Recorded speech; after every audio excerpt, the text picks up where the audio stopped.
Hazrat Mirza Bashiruddin Mahmud Ahmed Raziallah Ta'ala Anhu relates that the promised Messiah alayhi salam used to say that once someone's child passed away, one of his friends went to offer his condolences, only to find the father of the child screaming and saying that God had been unjust to him. He said this as though there was a right which God owed him. However, Hazrat Mirza Bashiruddin Mahmud Ahmed Raziallahu anhu, in relating this incident, quoted a poet who said that everything, even our lives and everything in them, has been given to us by God. Just by virtue of this, we should never be ungrateful to him. Rather, should always remain prostrate before him and should avoid any and every form of shirk, association of partners with God, rather than saying that we are owed something by God. The promised Messiah alayhi salam was very attached to his youngest son, Mubarak Ahmed. When his son fell ill, the promised Messiah alayhi salam diligently tended to him. Hazrat Hakim Maulvi Nuruddin Razila anhu was concerned about how the promised Messiah alayhi salam would handle it if his younger son were to succumb to his illness and pass away. However, when that time came and Mubarak Ahmed passed away, the promised Messiah alayhi salam exhibited immense patience. In fact, he wrote letters to his friends, informing them of Mubarak Ahmed's demise, and said they should not despair, as this was the will of God, and that they should exhibit patience. The promised Messiah ﷺ would uphold the honor of the unity of God. The promised Messiah ﷺ used to experience lightheadedness. It was known that there was a physician who specialized in treating this condition. It was arranged for that physician to come and treat the promised Messiah ﷺ. When he examined the promised Messiah ﷺ, he said he would be able to cure him in 2 days. Hearing this, the promised Messiah ﷺ went back inside and said, I will not be treated by this person. Does he claim to be God? Give him the necessary funds to return and an extra 25 rupees on top of it and send him back.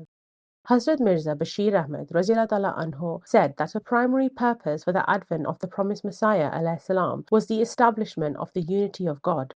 The greatest force he had to combat in this regard was the Christian concept of Jesus being God, or the concept of the Trinity. It is for this reason that so much of the promised Messiah ﷺ's writings are focused on this subject and refuting the Christian concept of Jesus ﷺ's purported divinity. Once a person brought his son to meet the promised Messiah ﷺ. The boy wished to honor and show respect to the promised Messiah ﷺ, and so he started towards touching the promised Messiah ﷺ's feet. Upon this, the promised Messiah ﷺ stopped him and said, Prophets came to eradicate shirk, and this is my mission as well. The promised Messiah ﷺ went on to say that he was opposed to the idea of someone taking his picture and having it printed and kept by people, as is the case with idol worshippers. He said that no one was more opposed to the worship of idols and images than he was. However, he had seen that in Europe, people wish to see a person's image before reading their writings.